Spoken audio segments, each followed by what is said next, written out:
Your cat is curled up on your lap, eyes closed, purring softly, and you think she's happy. But here's something almost no cat owner realizes. Purring isn't only a sound of happiness. Cats also purr in some of the most painful, stressful, and even life-threatening moments of their lives. Let's talk about what purring actually means and why misreading it could mean missing a real warning sign from your cat. The happiness myth we all grew up believing. For decades, we've been taught one simple idea. Cat purrs, cat is content. It's in every cartoon, every meme, every cute cat video caption online. Ask almost anyone what a purring cat means, and you'll get the same answer without hesitation. And that idea isn't wrong exactly. Cats do purr when they're relaxed, when you're petting them, when they're needing a blanket before drifting off in a warm patch of sunlight. That part of the story is true, and it's probably the version you already know because it's the one that gets repeated everywhere. But it's only half the picture, and the other half rarely gets talked about.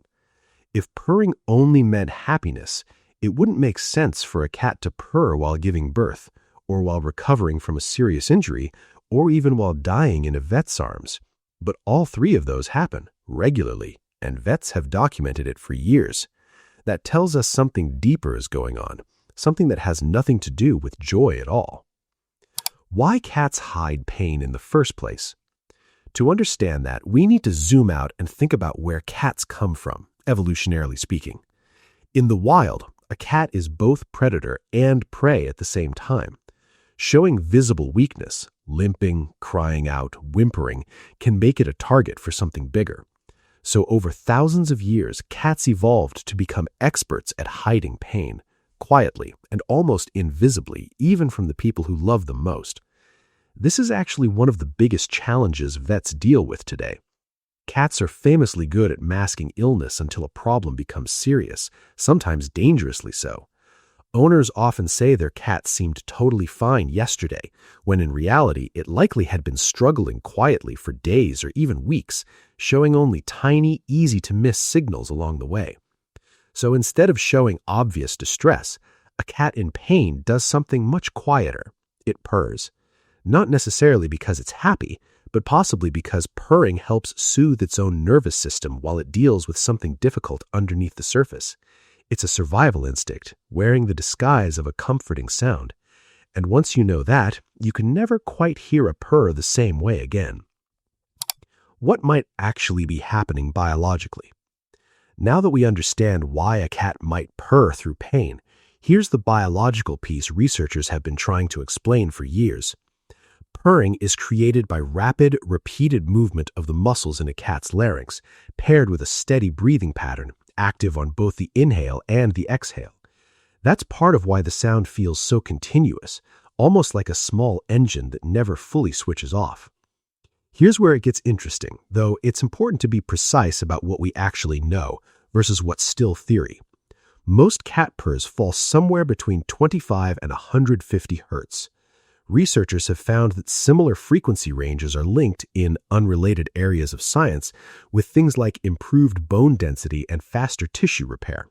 To be clear, this is a hypothesis, not a settled fact, and it's genuinely one of the more debated pieces of cat lore among vets and researchers. Scientists have not proven that a cat's purr directly heals its own bones or wounds. What we can say is that the timing lines up in a suggestive way.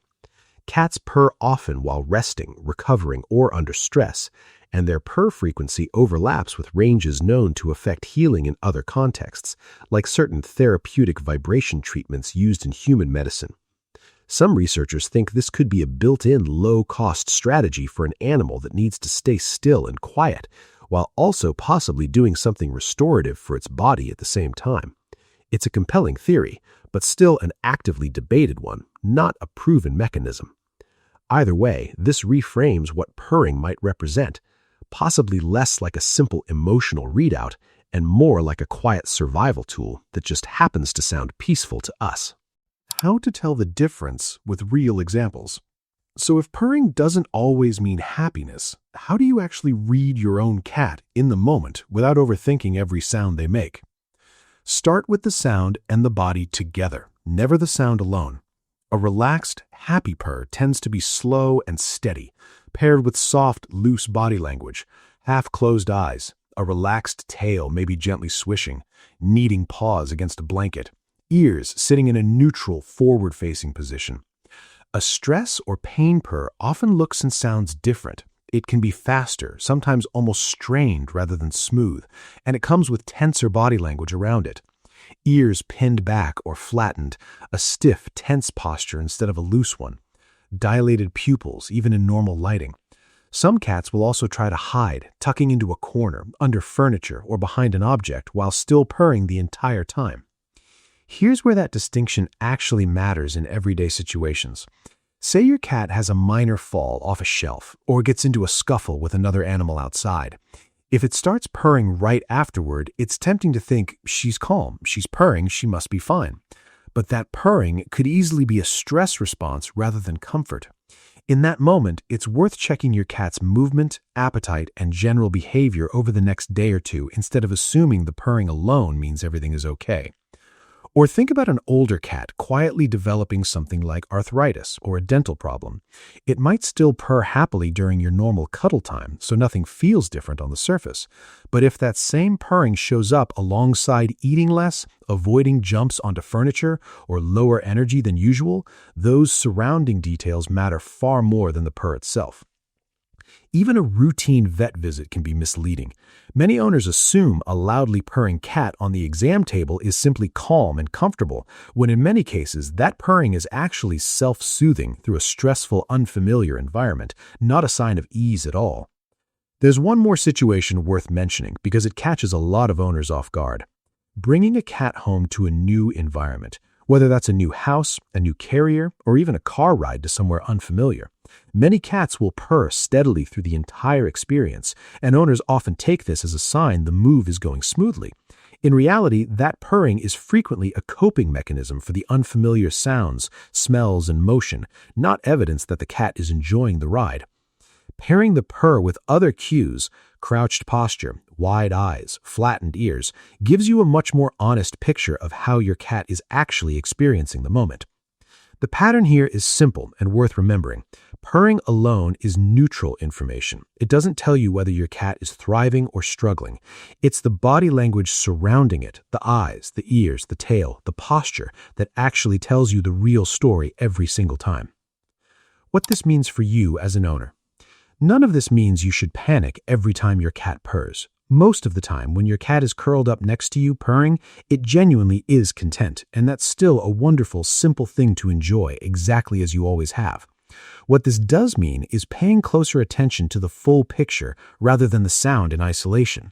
Watch the eyes, the ears, the tail, and the posture alongside the purring, and over time you'll start to notice your own cat's specific patterns, because every cat expresses stress and comfort just a little differently. If you ever notice a stress purr alongside other warning signs, changes in appetite, hiding, limping, or unusual aggression, that combination is worth a call to your vet rather than something to simply wait out. And on the flip side, a little self-soothing purring during something mildly stressful, like a nail trim, a car ride, or a trip to a new place, is completely normal and doesn't mean you're doing anything wrong as an owner. It also helps to get to know your own cat's baseline, because context is everything here. Spend a little time noticing how your cat purrs on an ordinary calm evening. The pitch, the rhythm, the posture that usually comes with it. That baseline becomes your reference point. Once you know what normal relaxed sounds and looks like for your specific cat, it becomes much easier to notice when something is slightly off, even if the purring itself hasn't changed much. Cats don't come with a manual, but they do come with patterns, and the more closely you watch, the more fluent you become in reading them. So the next time you hear your cat purring, don't just smile and assume the story is simple. That sound you've trusted your entire life to mean everything is fine might actually be your cat quietly getting through something hard, using the one tool evolution gave it to do that without ever asking for help. If this changed the way you'll listen to your cat from now on, hit like, subscribe for more surprising truths about your pets, and tell me in the comments, has your cat ever purred in a moment that genuinely surprised you?